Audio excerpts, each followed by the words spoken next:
Unmute karo Anuj Timton. Okay. So, hello everyone. I am Ervad Mirza of NAMC Institute of Zoroastrian Studies, and I will be your host for this discussion today. So thank you for joining us for this monthly discussion group, Zoroastrianism Outside the Box, hosted by NAMC Institute of Zoroastrian Studies. The North American Morbid Council is a consortium of Morbids of North America dedicated to serving the religious and spiritual needs of the North American Zoroastrian community. The NAMC Institute of Zoroastrian Studies is an educational arm of North American Morbids Council with the objective to train Morbids and impart knowledge of Zoroastrianism to fellow Zoroastrians and to general public. The NAMC Institute of Zoroastrian Studies facilitates this event to promote knowledge through free but respectful discussion and debate. The views and opinions expressed during this discussion are those of the presenter and the participants and do not reflect the official policy of our position of the NAMC. So during this discussion and presentation, we encourage you to participate, ask questions, engage in discussion, and share your views on the topic. The easiest way to do that is to use the raise your hand emoji or post a question in the chat feature. And now a few words about our presenter today.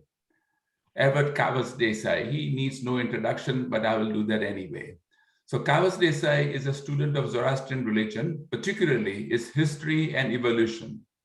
He was the founding president of Zoroastrian Association of Pennsylvania and New Jersey, and continues to actively participate in their monthly adult religion classes. He was one of the first office bearers of the North American Morbid Council and has presented papers at NAMC seminars and at North American Zoroastrian congresses. So, Ervad Cawas, take it from here. Thank you, Tenta. Today's topic is the meaning of Ahura Mazda. And as you might know, in the Gathas, the name Mazda appears 164 times. Ahura appears 131 times, Mazda Ahura appears 50 times, and Ahura Mazda 8 times. In the Gatha, Zarathustra indicates that Ahura Mazda alone is worthy of our adoration. The names Ahura Mazda, Ahura, Mazda, and Mazda Ahura, which later became one word of Ahura Mazda, Ormazd, and Hormazd, are all names for God. But what exactly does Ahura Mazda mean? And how did the word originate? Most Zoroastrians, when asked, will translate Ahura Mazda as wise Lord or Lord Wisdom. But I maintain that this is not correct. According to our scriptures, the first prophet of the Indo-European peoples, before the coming of the Ice Age, was Homa Durosha, who called God Mazda and his worship Mazdayasna. Zarathustra refers to this religion as Pauya Takesha, the religion of the ancients. And this is why we refer to ourselves as Mazdayasno Zarathustris. There is a belief that the prophet Homa saw Mazda as the god of light and creator of the physical world. This belief appears in the Bundaishan, the first chapter of which says, "At the beginning of time, Ahura Mazda created the world out of his own substance, which is eternal light." Now, although the Bundaishan was written in the 10th century, the contents of the Bundaishan were pre-Zoroastrian and contained Zoroastrian history. Centuries later, this belief is again seen in the opening words of the book of Genesis. "In the beginning, God created the heaven and the earth was without form and void, and darkness was upon the face of the deep. And the Spirit of God moved upon the face of the waters. And God said, 'Let there be light,' and there was light." In the 20th century, Albert Einstein saw all matter as frozen light. And Stephen Hawking stated, "When you break subatomic particles down to their most elemental level, you are left with nothing but pure light." We remember and venerate endless light, the abode of Ahura Mazda, as Anagra Raucha or Mino Anderan, the last day of our calendrical month. who were the Proto-Indo-European peoples? The opening paragraph of the Vandidad says, the first of the good lands and countries which I, Mazda, created was Aryana Veja by the Vanguhi Daitya. This land was in the far north, near the North Pole. According to Herodotus, the North Polar homeland was called Hyperborea by Hesiod and Homer and the ancient Greeks. This was also stated by Herman Worth in his book Runes, Great Yule and the Arctic Homeland, by William Warren, the first president of Boston University. In his book Paradise Found, The Cradle of the Human Race at the North Pole, Bal Gangadhar Tilak, The Arctic Homeland in the Vedas, Karl Penka, Origin of the Aryans, and John Godolphin Bennett, The Hyperborean Origin of the Indo-European Culture. So all of these people contemplated and said that the human race originated at the North Pole and that was our original homeland. Now, this is before the Ice Age. Knowledge of the inhabitants of this land, who spoke a theoretical Proto-Indo-European language, the ancestor of the Indo-Iranian languages, comes chiefly from linguistic reconstruction with some evidence from archaeology and archaeogenetics. With the coming of the Ice Age, the Proto-Indo-Europeans started to migrate southwards through the Pontic-Caspian steppes, all the way across Eurasia into Anatolia, the Baltics, Central Asia, India, Iran, Mycenaean Greece, and Scandinavia. The branch which migrated to Iran and India is known as the Proto-Indo-Iranians. Now, this was the language of the Proto-Indo-European languages prepared by Professors Chang, Chandra, and Cathcart. And as you see, prior to 6000 BC, there was one Indo-European language, which then broke apart. The first one to break away was the Anatolian languages, which became the Hittite and Babylonian. Then later on, the Tocharian languages, which was in the Tarim Basin of Eastern China. Then later on, into the Hellenic languages, and here we come into the Proto-Indo-Iranian languages, which broke apart into Sanskrit and Avesta. Now, the breakdown of the Proto-Indo-European, Indo-Iranian languages, into Iranian and Indic. Iranian languages broke into Avestan, Younger Avestan, then Old Persian, Middle Persian, Farsi, and Kurdish. And the Indian languages, Indic, Sanskrit, which then devolved into Bengali, Gujarati, Hindi, and Urdu. Now, of the Iranian languages, Younger Avestan and Old Persian are fairly related. Old Persian is the language of the Achaemenians. The Middle Persian was Pahlavi, and then, of course, Farsi, which is spoken today, and Kurdish. Oh. But here we come to Avestan and Gothic Avestan. I got it. Remember? Okay, I got it. Thank you. Now, as the Indo-Europeans migrated southward, because of the cold and because of all the storms and the winter, the cold facing them, they started to worship more and more deities which were connected to nature. And as they moved southwards, more and more deities began to enter the original monotheistic religion. Chief among the newly introduced deities of the Proto-Indo-Europeans was Hasuros, or Ansu, meaning spirit or life force. Hasuros evolved into Ahasuras or Ashuras among the Proto-Indo-Iranians, which became the Avestic Ahura and the Rigvedic Asura. If you notice, if you drop the two S's over here, the word Ashuras becomes Ahura. And if you drop the H, it becomes the Rigvedic Asuras. So it is a question of linguistics as to which language was followed, which language came first, which language came afterwards. The Proto-Indo-European Mensde evolved into the Avestic Mazda and the Rigvedic Meda or Medas. Now, Gothic Avestan and Rigvedic Sanskrit are both descended, as we saw, from an older Proto-Indo-Iranian language, which in turn is descended from an even older Proto-Indo-European language. Zoroastrian scriptures were destroyed on 3 separate occasions in history. The first was by Alexander when he defeated Darius III and set fire to the library at Persepolis. The second one was by the Arabs after the Arab conquest. And there is a note that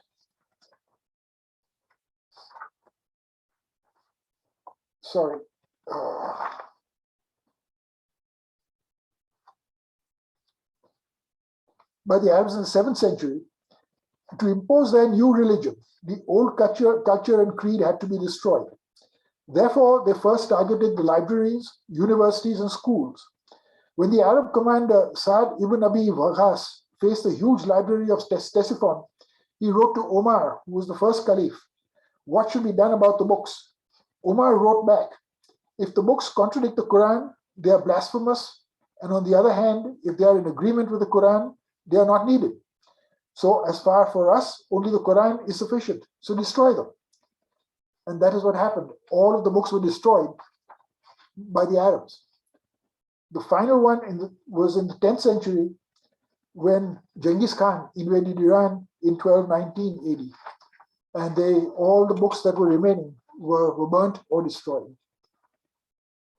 So therefore, the earliest extant written records of the Indo-Iranian peoples are contained in the Rig Veda. Noting the similarities between Avestan and Sanskrit, most philologists and linguistic scholars have relied on Sanskrit to translate our scriptures. Now, we do not know the original name of Avestan and Sanskrit. We do know that the Avestan language got its name from the book of prayers, the Avesta, we call it, and not the other way around. It's not that the book is written in Avestan. Similarly, nobody knows what the original name of the Sanskrit language was.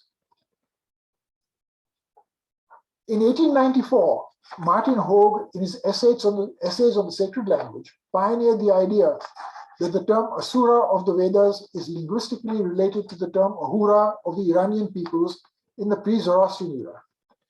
In both religions, Ahura, Asura, Varuna, and Deva are to be found. However, their roles are reversed.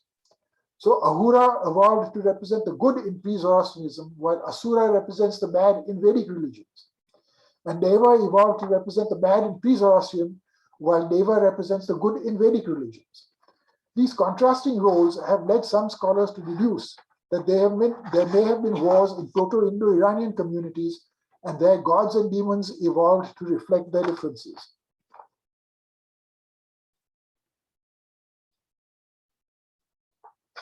Based on Sanskrit translations, Vedic scholars have posited that Ahura Mazda of the Avesta is the same as Asura Mahan of the Vedas.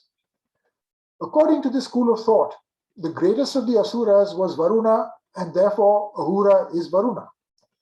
In the 101 names of God, the 44th name is Varun, meaning protector or deliverer from evil.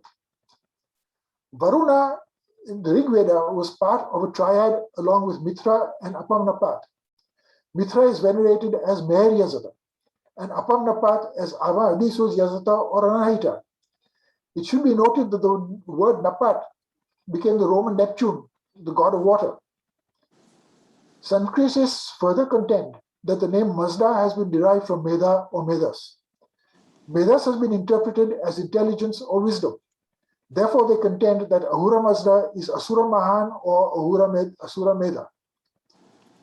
So, relying on Sanskrit to translate Avestan, Ahura is translated as Lord, and since material creation manifested itself from a thought as being a function of wisdom, Mazda is translated as wise, thus resulting in wise Lord or Lord Wisdom.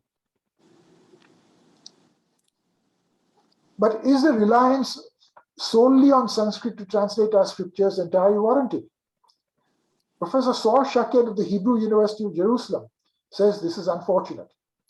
One of the most unfortunate phenomena in recent scholarship on the Gathas seems to me to be an excessive reliance on the linguistic data of the Rig Veda.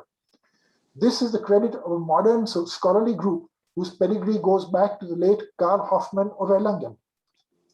Both Emile Benaviste and Louis Renaud have said scholars have used Vedic material to understand the Iranian because the latter is less clear.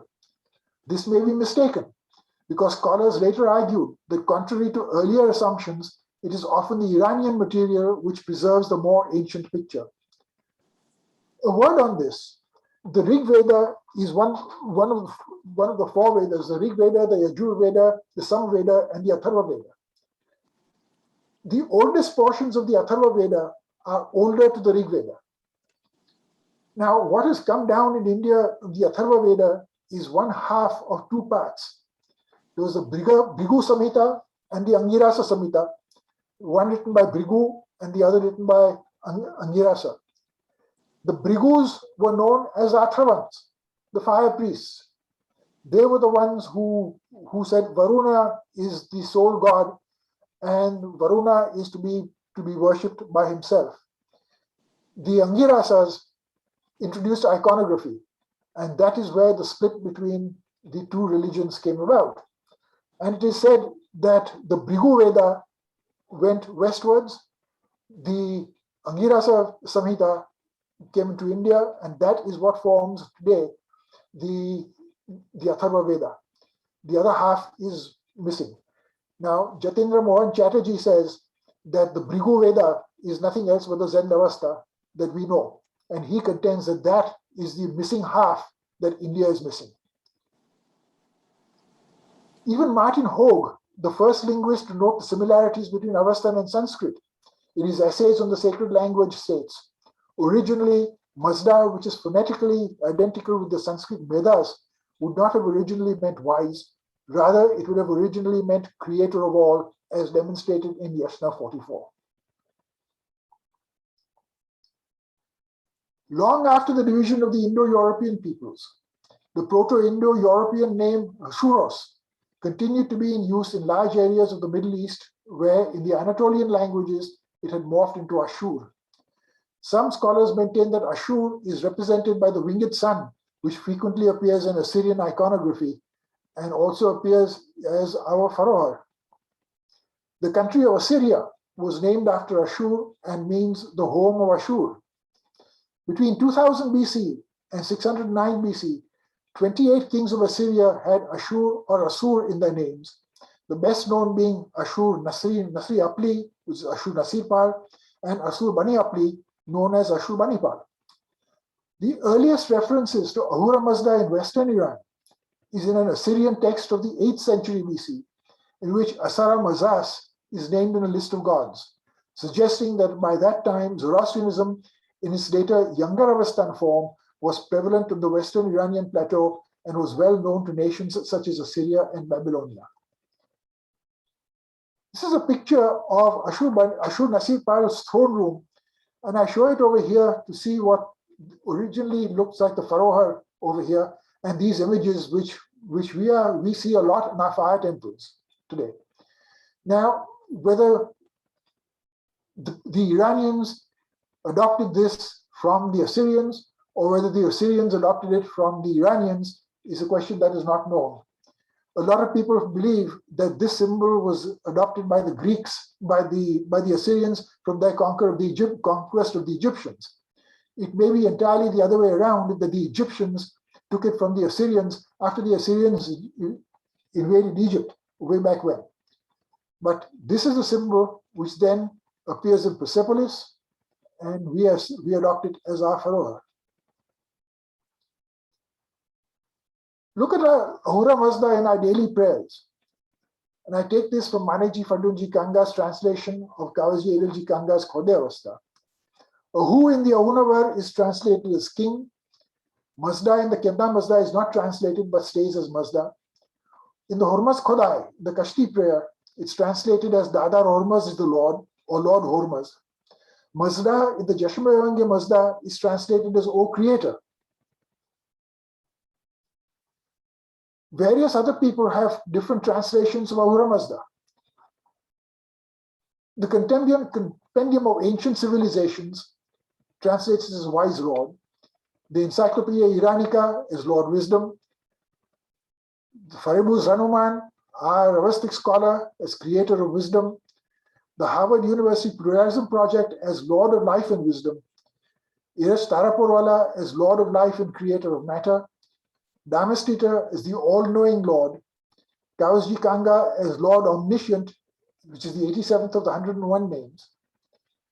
Lawrence Mills as the Creator. Martin Hogue as Lord and Creator of all. Meher Baba as Lord of Life and Wisdom. Peshotandastu Sanjana as Lord of Existence. Ramyar Karinja as Omniscient Lord. The Science Source as Lord of Life and Wisdom. And Theosophy World as Wise and Beneficent Creator and Sustainer of the Universe.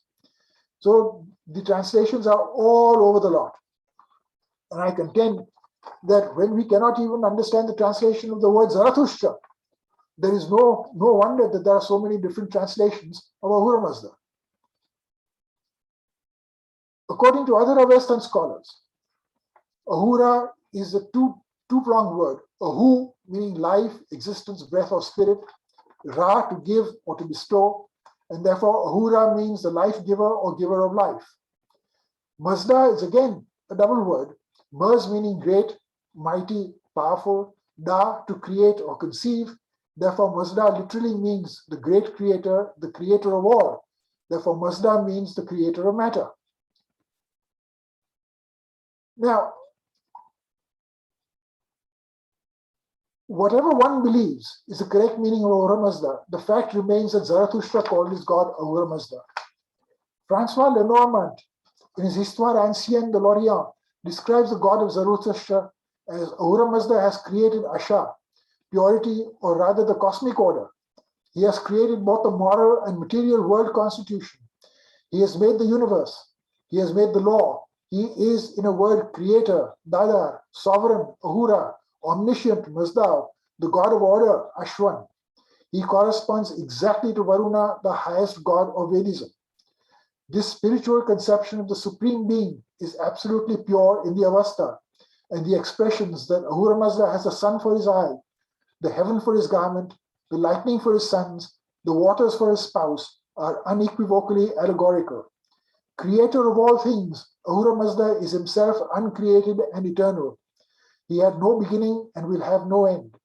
He has accomplished his creation work by pronouncing the word, the Aunavairya, that is the word that existed before everything else, reminding us of the eternal word, the divine logos of the gospel. Have you ever wondered why Mazda was chosen as the name of the automobile? It seems that in Japanese prehistory, there was some connections of Zoroastrianism through the Sekas and the Scythians who migrated in prehistory and settled into Japan.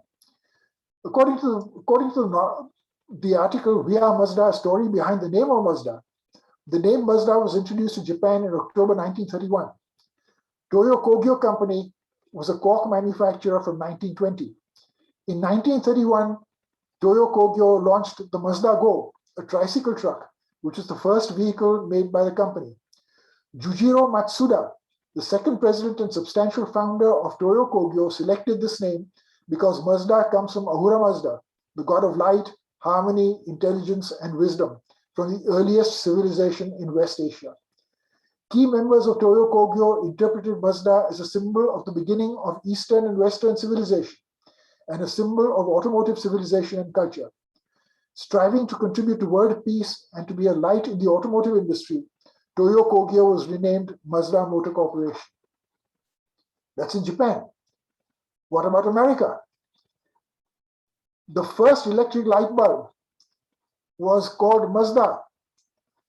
The first incandescent light bulb invented by Thomas Alva Edison was named Mazda.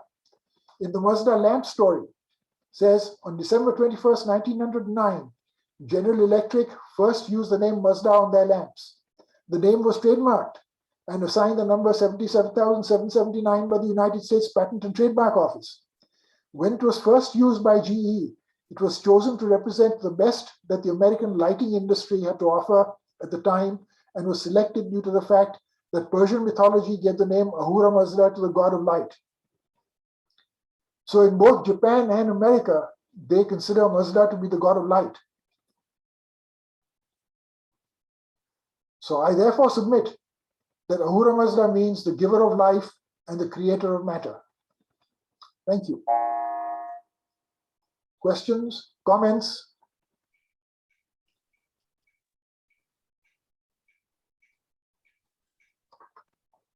Okay, we have in chat, Manik Bujwala has written that due to limited vocabulary in the Avesta, the same words are often used for different meanings depending on the context. Any thoughts on that, Cawas? Yes, it is. But the problem comes over there that because of the contents is the excessive reliance, I maintain, is the excessive reliance on Sanskrit to translate Avesta. And today, modern scholars believe that it is the other way around, that Avesta was older than Sanskrit, and Sanskrit broke away from the Indo-Iranian languages after Avesta had already broken apart. So there are all kinds of questions on this. It is unfortunate that none of our records exist, whereas the Indian records in the Rig Veda exist, and therefore there is an excessive reliance on Sanskrit to translate Avesta. Kawas, this is Hemas. Haji. Kawas, I had read somewhere that the word Om is a condensation or contraction of Ahura Mazda. Have you come across any such reading? Yes, the Buddhists and the Hindus all believe that Om Mane Padme Om, which is their equivalent of the Ahunavar. We call it the Ahunavar, they call it the Om. It's the prayer of creation.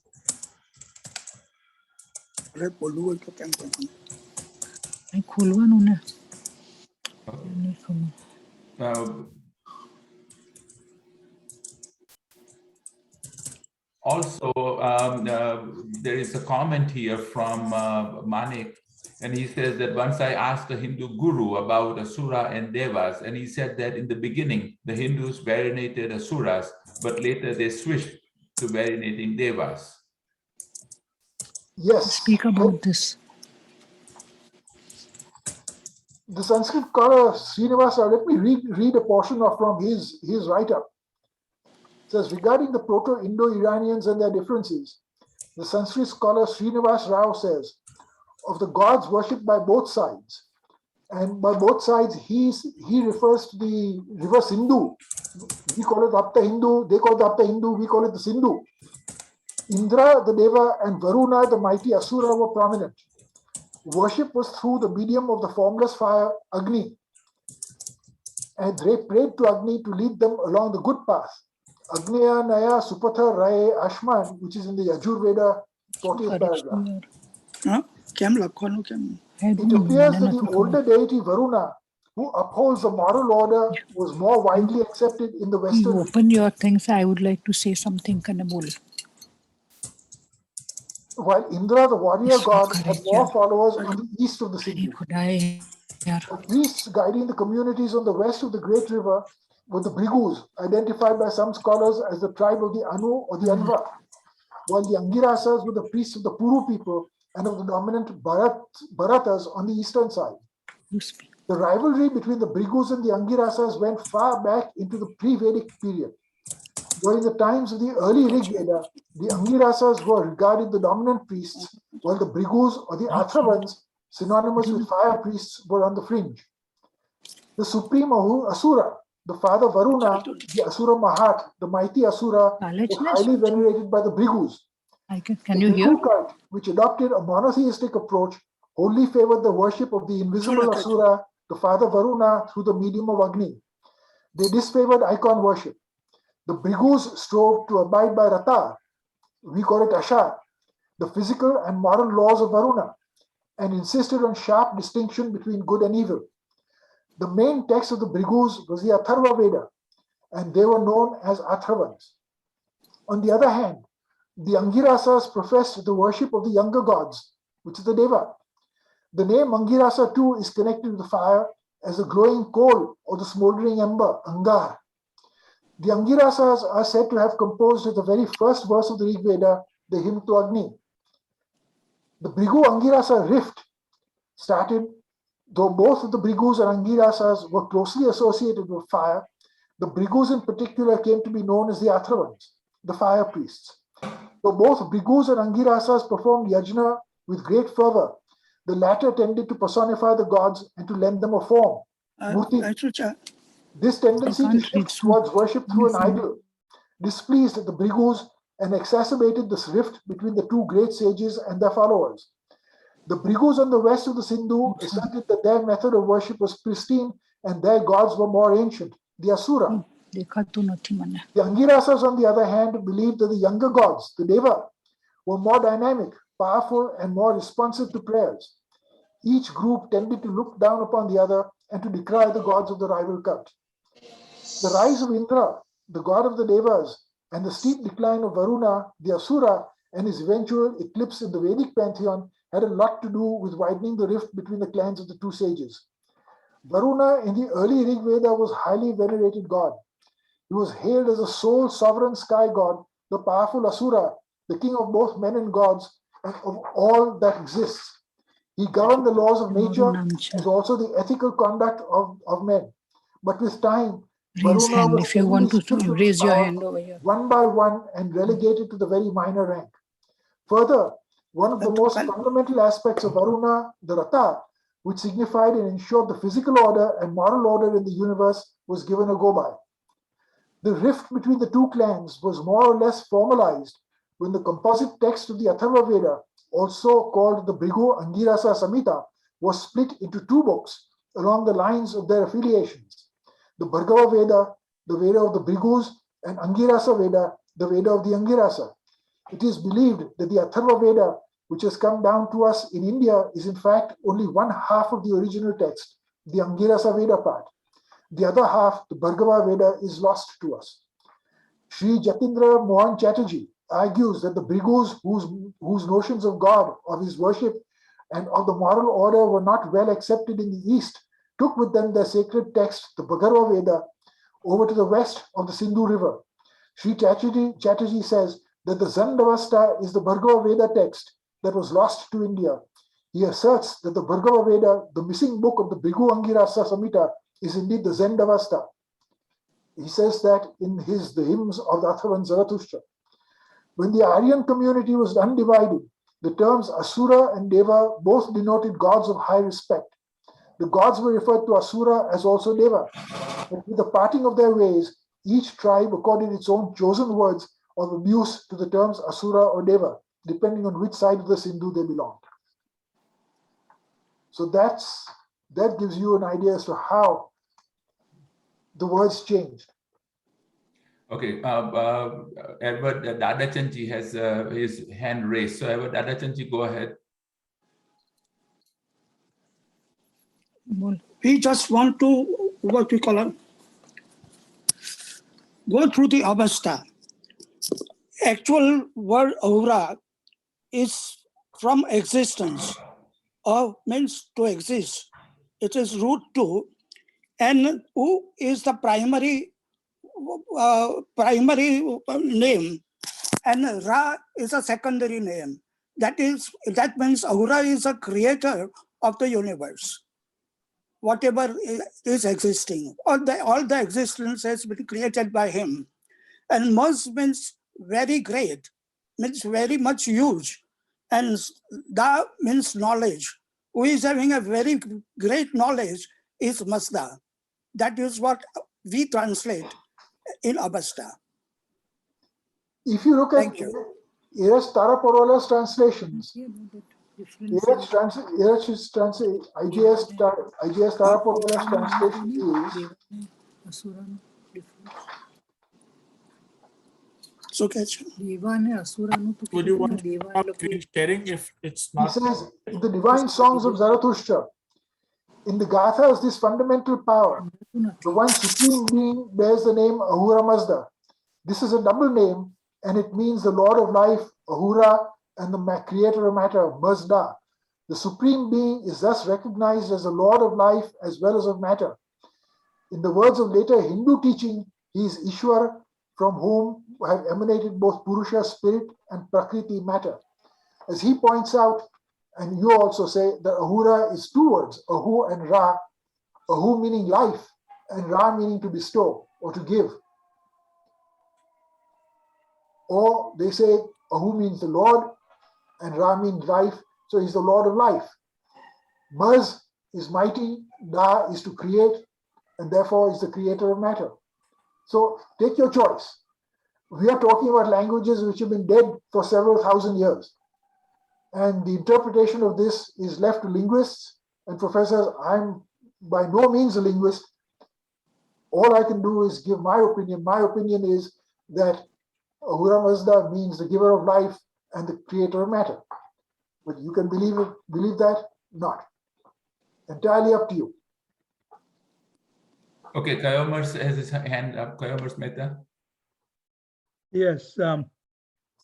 First, I want to thank Cawas for this in-depth, excellent presentation of the details laid out very well. And we need to document that so that everybody can receive that and learn about it as to the evolution of all these names and how they came about. Thank you, Kayomers. Yeah, you're most welcome. The other thing that I want to stress is for the common people, we need to come to an agreement, and everyone needs to use the same terminology as to what Ahura Mazda means. If I state that Ahura Mazda means the creator, Ahura means the creator, and Mazda means wisdom, and then someone else in another part of the United States or anywhere in the world says something else, then it becomes conflicting to a common person, not only to the outsiders, but even to our own practitioners. So in order to not create this confusion, for years, based on Dasturji Minoche Romji's teachings in the 1980s, we had adopted that Ahura in simple terms means the creator, and Mazda means infinite wisdom. And that's what we have been using. Kayomers, if I may say, we cannot even agree as to what Zarathustra means. Does it mean the golden camel, or does it mean the golden star, the shining star? So when we cannot even agree on the translation of Zarathustra, let alone Ahura Mazda, we cannot agree on the calendar, as Faribur's Ranamoon points out. Why for 1,000 years we keep on following the wrong calendar? We refuse to budge from whatever our beliefs are. So there is no wonder that we have so many different meanings. We are talking about languages which have been dead for what, at least 5,000 to 7,000 years. So how do you translate a dead language which was dead during the Achaemenian dynasty? I agree with you. I agree with you that we should come to one common translation. But you know what they say about the Parsis, Kayomers? If there are two Parsis, there are three opinions. And if there's one Parsi and he sees himself in the mirror, he will argue with himself. But even then, we can agree to disagree and still perpetuate what we think is the best for going forward. So, as I said, that no matter what you want to say is the translation, there are different translations, and let us accept the different translations and move on. Let us just say that we are talking about language which is dead for 7,000 years. We cannot come to an agreement. We do not know the languages. It is just, some people translate as this, some people translate as that. Now you take your choice. We need to come to an agreement between the Mobbeds, and as the North American Mobbed Council, we have to portray a common definition that we can relate to a child. If we give them all this history and tell them that we can't come to agreement and we never agree and therefore we'll continue to just use whatever we want, we will not succeed in the future. We'll just confuse the people, and even the few that are believing and trying to believe, we'll be turning them away. So I urge North American Mobbed Council to internally discuss this matter and come up with a simple explanation that makes most sense to most of you people. Maybe everyone may not agree. But Kayo, can I say something? Sure. So sorry to interrupt, but so that you know, if you recall, Kobat Zarolya, I don't know, now I'm getting old, a few years ago, maybe 3 to 5 years ago, I brought up a topic at the NAMC AGM where he asked, is Ahura Mazda Lord of Wisdom? And his position was Lord came from the Christian faith, that word. And so we had a discussion. And actually my recollection is that at that time, Kawasji had said that maybe we should call it Creator of Wisdom and not Lord of Wisdom. So if you look at the AGM meetings, and I could look it up, okay? And we had formed the consensus based on Kawasji's actually opinion at that time that we should, at the very least, not use the word Lord, but creator of wisdom. So my own belief is I would rather use creator of wisdom than Lord of wisdom. And look, most of us, my own belief is, are intelligent human beings. And we can say that the easiest translation is creator of wisdom, but it could also mean like what Kawasji said. So there could be two, not 20, I understand that, but it doesn't have to be only one. For children, I think creator of wisdom could work. I don't know. Thanks, Radha. I agree that you never get a consensus, but whatever makes the most sense to most of you would be a good recommendation to the common people. The problem is that we Mobids who have come from India carry a certain amount of baggage with us because of the way we were brought up. The next generation who was raised here is not going to have that baggage, and they will probably come to a consensus opinion and go from there. Excellent point. Thank you, Kawas Kayo. Then Freddie Mirza has something in chat, but I think he has also raised his hand. So I will let him speak and ask the question and lead the discussion in that regard. Go ahead, Freddie. Thank you, Nathan. Thank you, Kawasji. I enjoyed your presentation very much, and I hope it is posted on NAMC so we can refer to it. I teach religion with the ZSO children's class, so some of the points raised are very valid, especially meaning of Ahura Mazda to children who are in the age group of 6 to 13 or 15. The one issue or thing that I have concern about is raised again and again when we come to the topic of Bunda Hishna, where it says that Ahura Mazda and Angre Manu are opposite each other, and that Ahura Mazda is not all-powerful and needs our help. I personally think somewhere along the line, it should have been Spenta Manu and Angre Manu as the opposing spirits, or the twin spirits of matter and non-matter, or life and non-life, rather than good and evil, blah, blah, blah. Yes. But Ahura Mazda should be out of that equation. Ahura Mazda should be out of that equation. But I have been told that Ahura Mazda being omnipotent is not mentioned anywhere in the Gatha, yet you find several references in Homer's Yash and our 801 names everywhere across the Avesta. You may call it a younger Avesta or whatever, but it's mentioned several times that he is omnipotent, and yet there's an argument that he is not and needs our help. So your thoughts on that would be appreciated. I think that the distortion came in the misunderstanding when Pahlavi scriptures got introduced. This is my understanding. I agree. And what happened was that if you take it as Ahura Mazda as at the top, and then the two entities, Spenta Manu and Angra Manu, opposing each other, both being created. If Ahura Mazda is the creator, then he is the creator of these two entities. This is my belief. People may agree, disagree, I don't care. But if either he's a creator or not a creator, if he's a creator and there was nobody ahead of him, then the two entities had to come from the creator. And it's an absolute scientific thing that without any opposition, there cannot be any force. So the modern science basically will support us in that belief that it was the intent of Ahura Mazda that to promote goodness, there had to be some opposition that had to be created so that the goodness can then prevail.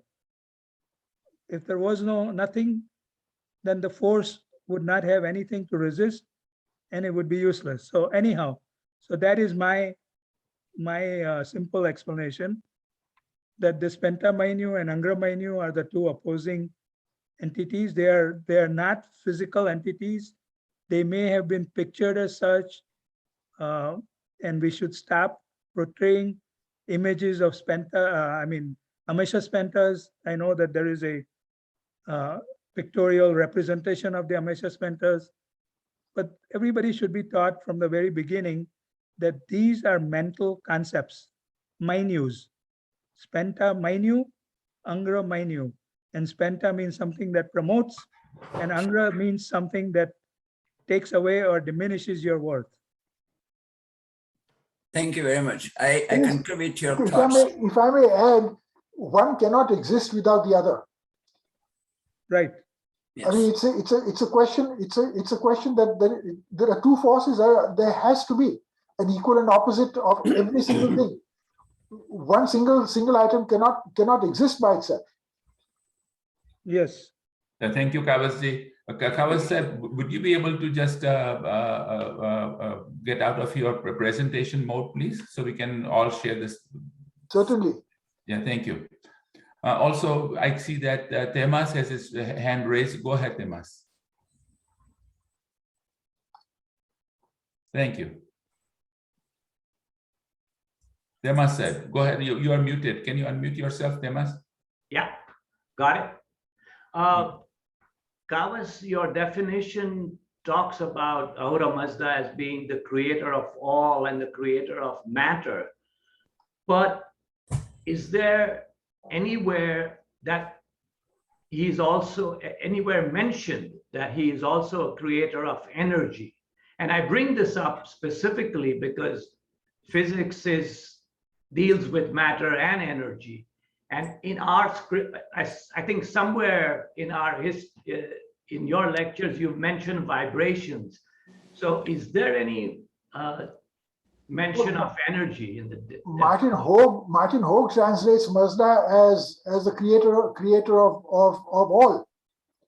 So when you say creator of all, he's creator of just about everything. Energy, matter, you name it. He's a creator. He is the ultimate creator. Okay, but And is there any specific mention of energy? Yeah, of course, it's encompassed in all creation. But is energy mentioned anywhere? As such, in the 101 names where you say that Ahura Mazda, he changes air into water, water into fire, they're all gar, as you know, all of those names are there. So that implies different forms of energy. Thanks. Thank you. Jal said, Jal has his hands raised. Go ahead, Jal.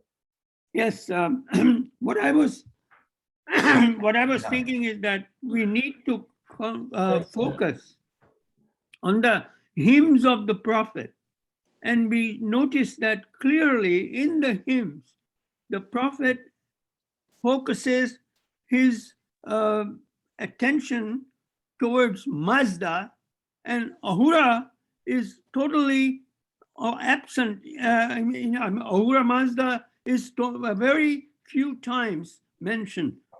Ahura is mentioned, but Ahura Mazda, both together, is very rare in the Gathas. 8 times. Yes. Mazda is the creator and Mazda is the giver, and he is requesting everything from Mazda.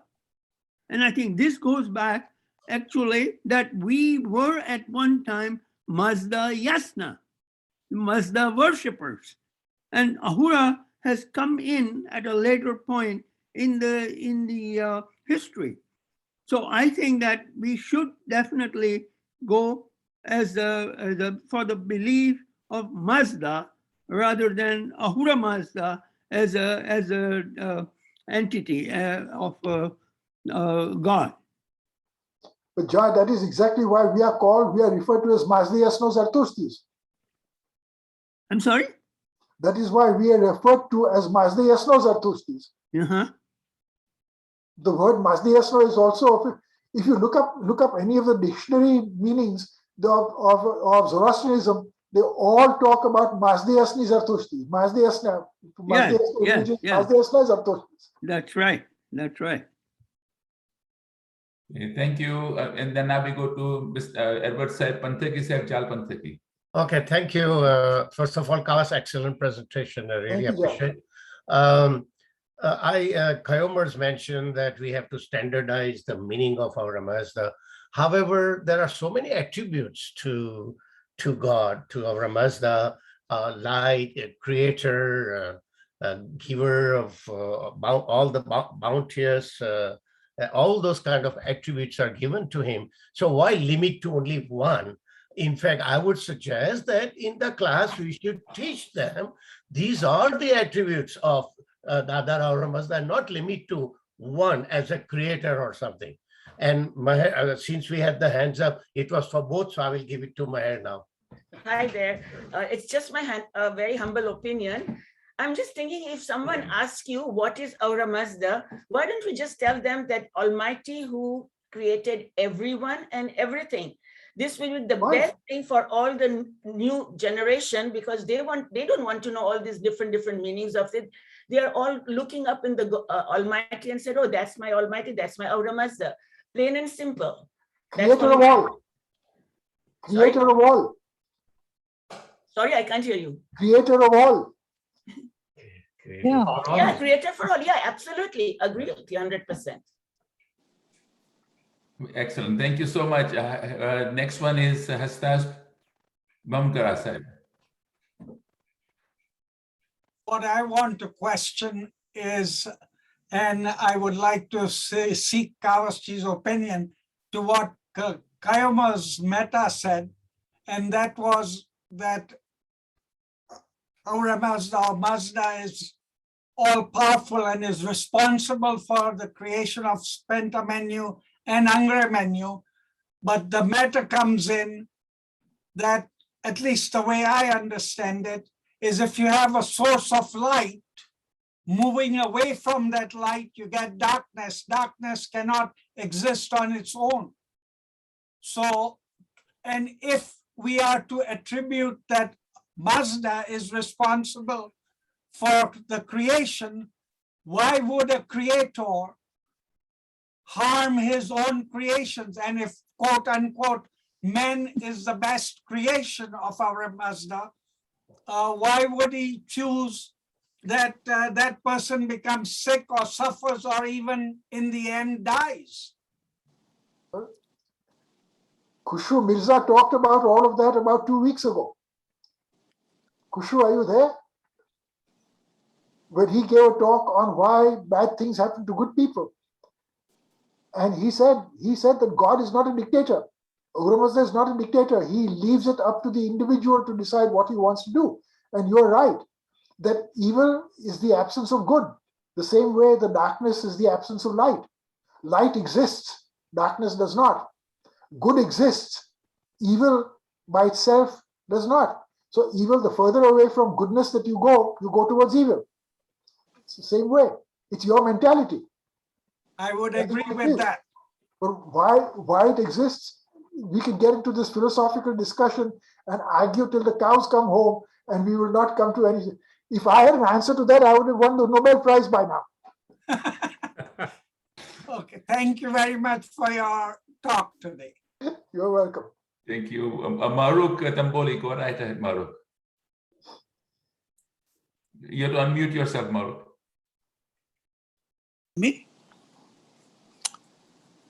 I would just like to add a little bit to what was just said, in the sense that my understanding of the Bundahishan was that Mazda did not create Angre Mainyu. Ahura Mazda lived in the eternal light. Angre Mainyu lived in eternal darkness.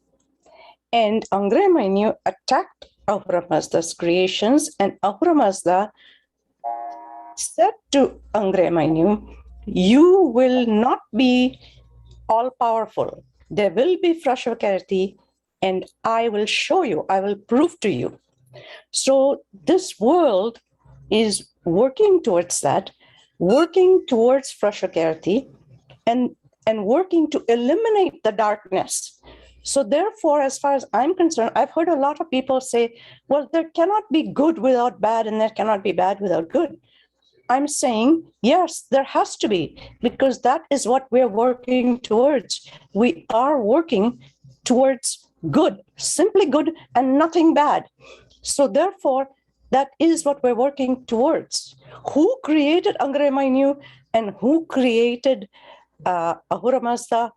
That is the question in my mind, that how come this Angremanyu exists? Mazda could not have created that because Mazda only creates goodness. Mazda is light.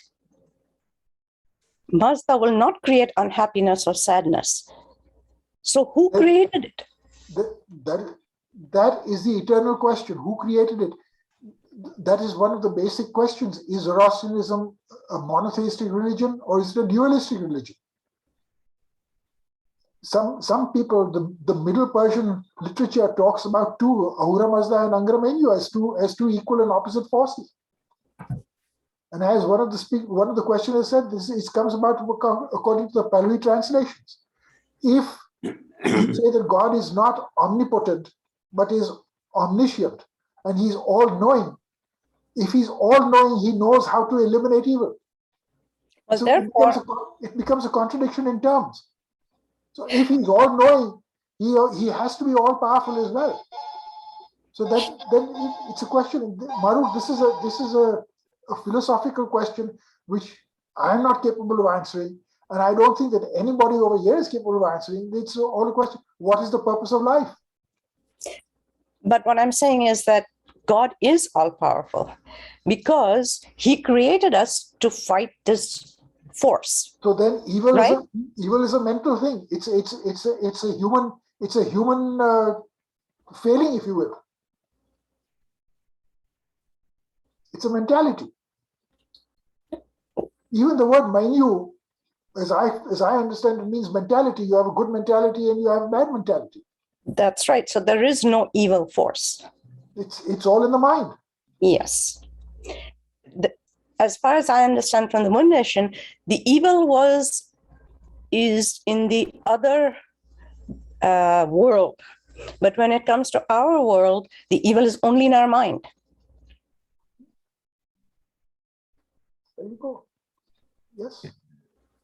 But I still don't know who created those two. That is the eternal question. If you have an answer to that, I would be delighted to hear it. Okay, thank you so much, Maruk. There is a question from Behram Pastakia. I think he has put it in chat. Behram, would you like to ask that question? Perhaps it would be much simpler than me just reading it from your chat. Behram? You're muted. Can you unmute yourself, please? Behram, unmute yourself. Okay, go ahead. Can you? Yeah, thank you. I was listening earlier to the beautiful dissertation from Cawas Desai. Very grateful for this talk. Appreciate NAMC's effort. And we talked earlier on in this talk about the Devas and the Asuras and the Indo-European and Indo-Sanskrit and all this. Now there's a power to mythology. Much of what we are, our identity, is based on the stories we believe. And mythology has a powerful force on how we identify ourselves as humans or Zoroastrians or Hindu or whatever. So there is a mythology of the Samudra Mantra when the Devas and the Asuras collaborated and they had the churning of the oceans. And the tortoise was the base and the Himalayas were the spike. And then they had the snake. And one side were the Asuras, other side were the Devas, and they collaborated with each other. So when so-called Devas and so-called Asuras were opposite, when they collaborate, then many good things come out. The horse, the Amrit, the cow, the Kamadhenu, all these beautiful things which help creation come out. Also other things come out, like poison, and then that's why Shiva tried to swallow it. So my question is, do you have a comment on how the Asuras and the Devas collaborated in ancient mythology, which connects both the Iranian and the Indic versions of history and culture? Thank you. At one time, the Asuras were more powerful than the Devas. As several Sanskrit scholars have pointed out, the Devas are the younger gods that came into being after the Indo-Iranian peoples moved into India. And there was an interaction between the Indus Valley civilization and the Dravidian civilizations. So there is a belief that the Sanskritists adopted a lot of their changes from the existing beliefs that were there with the Indus Valley civilization people. Nobody knows what their religious beliefs were. It's all gone, it's destroyed. We don't know. But one thing is certain, that the word Dev, there's Dev and Daiva. They differentiate between the two. And that differentiation is also fairly important, that Varuna was an Asura, Indra was the Deva. When one became more powerful than the other, that's what happened. Okay. Thank you, Manik Bhujwala. Manik said, you have to unmute yourself, please. Yeah, I was going to mention that, there was a comment about God is a creator of energy, but in science, we learned that energy cannot be created or destroyed. And in our prayers, we say, Baname Yazad, Hama Bud, Hama Hast, Hama Bed, means God was always there and is there and will always be there. So it seems like considering God like as a form of energy, that is always there and cannot be created or destroyed. Yes, it has been expounded that God is a form of energy. Right. Thank you, Manik Sahib. Yeah. Also, I had another point was that we have this analogy between light and darkness, but also when we think about a person that is standing in a light, and then there is a shadow of that person. So now the shadow is a kind of opposite, you can say, in a way, but it's not trying to destroy the person or destroy the light, So I just thought I would bring up a little consideration on that. But that is why in the Hindu tradition, they say that a sage person who has achieved a certain level doesn't cast a shadow. Right. That's right. I heard of that. Yes. Thank you. Thank you, Manik Sahib. Kobat sir. Okay. Thank you for the presentation, Kawas. It was really, Thank you, Kobat. Good for all the people to listen to this. I've got two questions for you.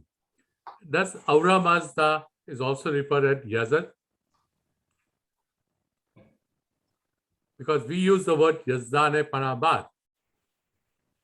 So, is Ahura Mazda the creator of the Yazad? How do you define a Yazad? It's nothing but an attribute of God, of Ahura Mazda. They do not exist separately, they exist as a whole.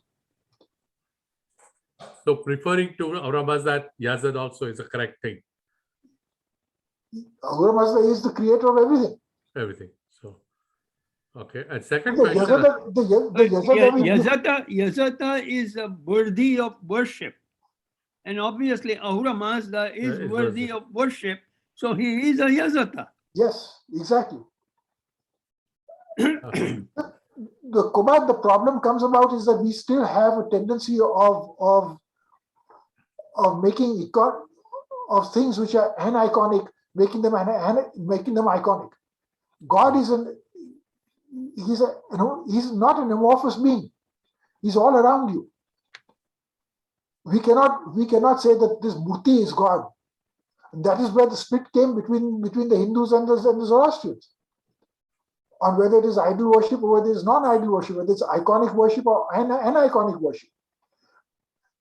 And in Western theology, you have iconic gods, and you have what is the word? Amorphic gods, anamorphic gods, and in ours it is an anamorphic God. He's everywhere. You cannot say that this is God or that is God. He's everywhere. He's all pervasive. And you cannot picture God. Even the word avastha comes from vis, meaning to know, and avis means unknowable. So even the word avastha means God is unknowable. The human mind is not capable of going to that extent. We can go so far and no further. But a second question I have, and you just now you used a lot of word God. I had one day we were sitting down and with Christianity people and Muslims and people like that. They asked me what Ahura Mazda means, and I gave them the translation. But then I asked them the same question again. I said, what does God mean? What is the translation of God? Nobody has an answer. Exactly. I said, how the word God derived? From what? And nobody has the answer to the word God. And that's reason I hate to refer Ahura Mazda as God. God is a creation came after Ahura Mazda. Well, maybe, yes. The original word was Deus, the Father, the Creator. Yeah, but I'm talking the word God came way after Ahura Mazda. Yes. So we refer Ahura Mazda to God. Okay, people should be referring God to Ahura Mazda. So he's the first creator. Like he's the creator. He's the creator. Yeah, he came way before the word God. He already exists. But I still haven't got an answer from Abrahamic religion. The word God, what does it mean? Like, how we can describe Ahura Mazda, they cannot, Kobat, when they give it to you, let me know. No, but they always go back to Banamiyas and Baksha and the Baksha Askar, which is what we creation by us. Zoroastrianism, which is taken into Muslims, okay, are also taken into what we call Christianity. God is uncreated. He existed. Yeah. Ahura Mazda is uncreated. No, like we give the word Banamiyas and Baksha and the Baksha Askar. Yes. Same thing is being taken by these three people, omnipresent and omniscient. Thank you, Kobat. Maruk, your hand is raised. Would you like to say something again? You're muted, Maruk. No, sorry. No. Did you? Okay, sorry. Go ahead, Kayomars.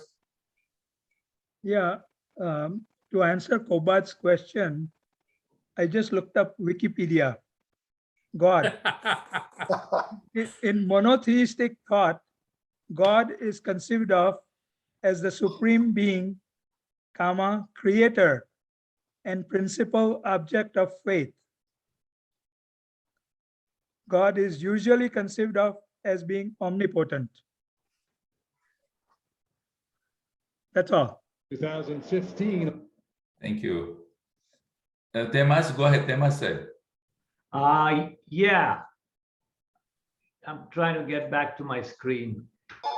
I had heard somewhere that God is actually an acronym for glory of the divine. Has anybody heard such a thing? It is a mental construct. Then it begs the question, what is divine?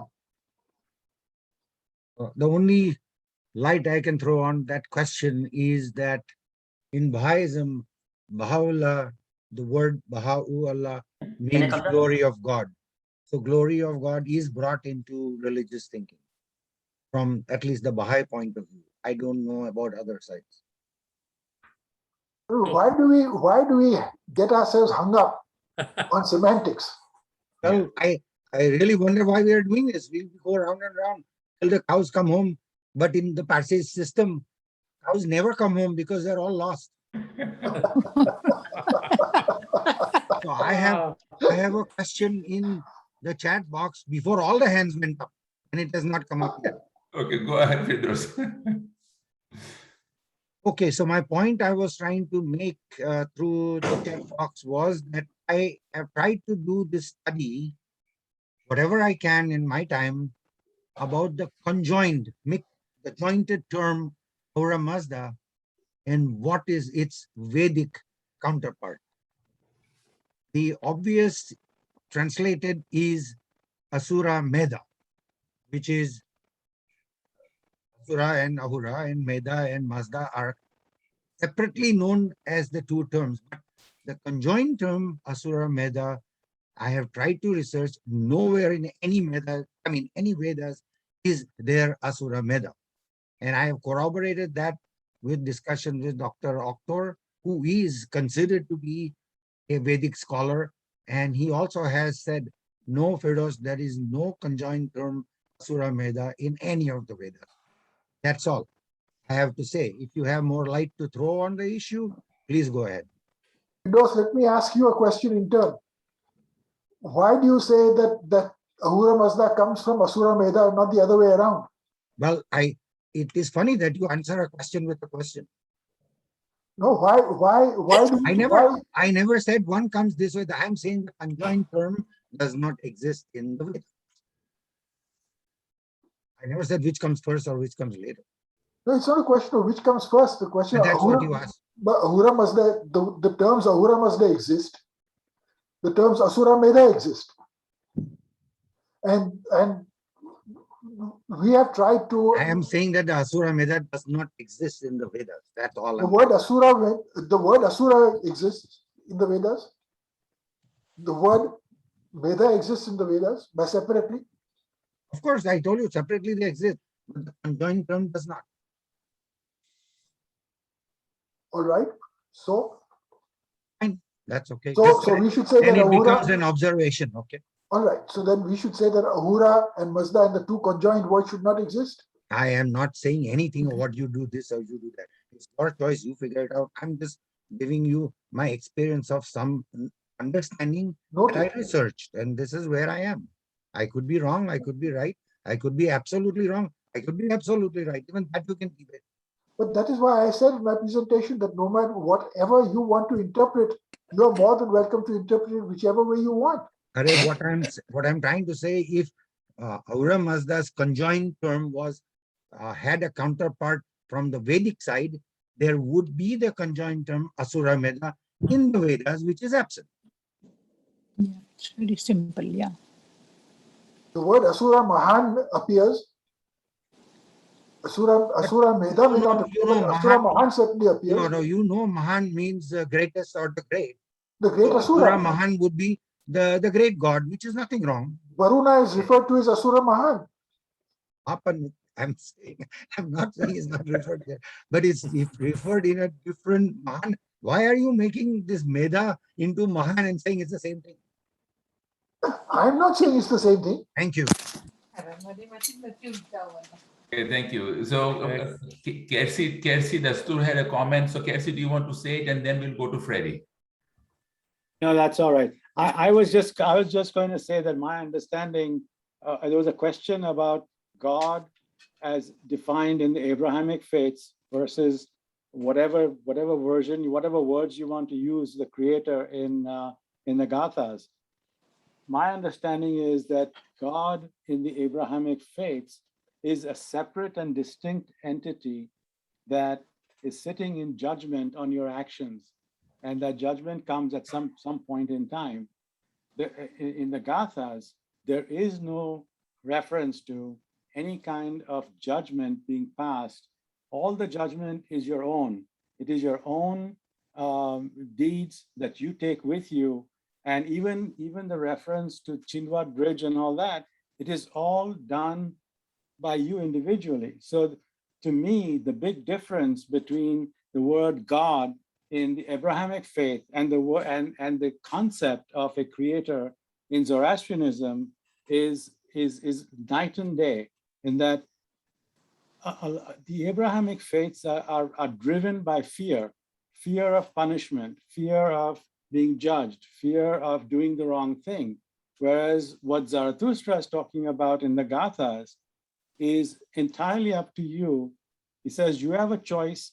There are these negative and positive poles, which are the basis of all existence, material existence. And you have your own mind, and you've been given the good mind. And Sorry? We've been given these attributes of the creator. So I read that as we are all embodiments of the creator, just as the creator exists in us. And all our decisions are our own, and there is a consequence to whatever decisions you make through your thoughts, through your words, and through your deeds. You do not find that anywhere, at least I haven't found that anywhere in either Judaism, Christianity, or Islam. That's what I had to say. So you agree that Ahura Mazda should not be called God? No, what I'm saying is you can call Ahura Mazda anything you want. It's what you understand as a creator, as a part of creation in you. Yeah, but you just said God punishes you, judges you. Ahura Mazda does not. So we should not refer Ahura Mazda as God. We should refer Ahura Mazda as Ahura Mazda only. If that's how you want to, if you want to take that terminology, I agree with that. Yes. Thank you. Okay, thank you, Kersi. There's one quick chat that I will read, and then we go to Freddie. Putli Mirza is very well said. She says, God is goodness in an abbreviated form. No. Very well said. Okay, anyway, we go to Freddie. Freddie, go ahead. Thank you, Timothy. Thank you, Kawasji. In our Yasna 29, there is a reference to Geush Urwan and Geush Tashan. And Geush Tashan, I believe, is interpreted as the maker of the universe, or shaper of the universe, if I'm not mistaken. And Geush Urwan is interpreted as soul of the cow, or soul of the Mother Earth, or soul of the universe. Now, I've been reading an interesting book called Astrophysics, Physics for People in a Hurry. And the soul of the universe is still expanding. It's not reached the finish line yet. And it's changing almost every second. To me, Zarathustra perceived universe in the heavenly world and was trying to bring that message down to us human beings. So considering we all talk about depending on us to do this and that, but there are other intelligent beings, maybe thousands of them in the universe, because there are more than one planet in the universe that has got intelligence that can think. I think that should be addressed somewhere along the line, that we are not the only human beings that Ahura Mazda is depending on to improve things in this universe. Prosperity is a prosperity for the universe, not just for yours alone. That's my understanding, and I would like your thoughts or share it with others. Maybe there are also concepts that there are parallel universes, and there is also a theory that this universe will expand up to a point and then contract, and then it'll disappear, and then the Big Bang will start all over again. The universes come and go; that they've always existed. So, these are not questions. As I said, the word avastha means unknowable. It is not for us to know these things. If we knew it all, we would be gods. It's not for us, because our mind is not capable of that concept, of conceptualizing that. Even there was a book called The End of the World as We Know It, and the end of the world has occurred several times, like the end of dinosaur world and the end of other worlds. So when we talk about prosperity, I don't know what prosperity we are talking about. Exactly. Just comments. Thank you. Thank you, Freddie. We've got 3 hands raised, so we'll just cover those 3, and I think then we should call it a day. We are already at 3:22. So Ardasef, go ahead. Sorry, I just had a quick comment about what someone said earlier about matter and energy. So my only issue is with the word matter. To me, in physics, we were taught matter is solid, liquid, gases, and of course it can interchange from one to another. So it doesn't include energy. It specifically excludes energy and other forms, okay? So when Manik says energy cannot be created nor destroyed, he's right, but that is from us humans. I cannot create or destroy nor destroy energy, but someone did create energy. It's there, it exists. So I only have the issue with the word matter. God just didn't create matter. I mean, where did energy come from then? It exists.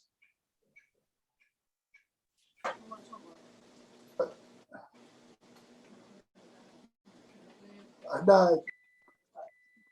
as I said, these are not answers that we have. We are not capable of finding answers to that. Is God in physical form, or is God a form of energy? With all due respect to what Kobat says, but the word God, call it Ahura Mazda, call it Brahman, call it whatever you will. He existed, he was self-existent, and he will continue to exist. He has no beginning and no end. The infinite. The short answer for you is everything is a matter of mind over matter. If you have no mind, it doesn't matter. If you have no matter, you should not mind. Thank you. So you're telling me I have no mind? I didn't say, see, again, you are interpreting what you think. I never said that. Thank you. I said, if you have. There was a word if there. Thank you. Ustaz Saib, go ahead. I just wanted to input, I believe it was Maruk that brought up the question that one of the reasons we are told this in the Bundaishan is we exist on earth to fight evil. Okay, and that is a contract that, or in Ahura Mazda's wisdom, he made that contract with Ahriman that he would be defeated in this, so to say, prison, which is on earth, with creations that Ahura Mazda created, namely man, to defeat evil. It's in a given time frame, whether you believe in the 3,000 years, which is allegorical or not. It's not 60 seconds to a minute and so on. I just wanted to correct that. Thank you. Thank you, Ustaz. Behram had raised. Go ahead, Behram. Would you have something to say? Yeah, can you hear me? Go ahead, please. Yeah, so Freddie Mirza raised the point about the universe is constantly expanding, and there might be other intelligences out there which are probably more superior than we are. And I wanted to respond to that by saying, why do we have to go out somewhere else in the universe? If we look at our own Earth where we live, there might be intelligences that we don't appreciate. For example, if we say that man is on the top of the pyramid and it is our responsibility to take care of the rest of the earth, I think that's not fair. There might be other life forms who are more intelligent than we are. And I'll give you one example. The plant kingdom has intelligence to make carbohydrate and protein out of sunlight. The plant kingdom can carry on living without us. But we don't have that intelligence to create our nutrition from sunlight. So maybe the plants are more intelligent than we are. We should be humble enough to say that the whole sentient beings, all the universe is one. Going back to the Vedic and Iranian combination, Vasudhaiv Kutumbakam, the entire universe is one. And if we take that approach, then maybe the plants are more intelligent than we are. Who's to say that we are more intelligent than they are? I want to end this with that statement, because if we take it in that light, then it becomes easier for us to take care of creation, which is in our gathas right from the beginning. Thank you. Yeah, thank you so much, Behram Saib. I think we should end with a little quote that Manik Bujwala has put in the chat. He says, the bottom line, we know very little. And I'm sure all of us agree with that. Thank you for your words of wisdom, Manik. Okay, thank you again. Thank you for joining. Thank you everyone for coming. This was a fascinating discussion. I am sure all of us learned something. I did, certainly. So if you have any topics you would like it to be discussed, please contact Ervad Cawas Desai or myself, and we will try our best to bring them up. And check out our next discussion group event and other events on our website at namcmobbits.org. So thank you very much for taking the time to join, and enjoy the rest of the day. Thank you, Kenta.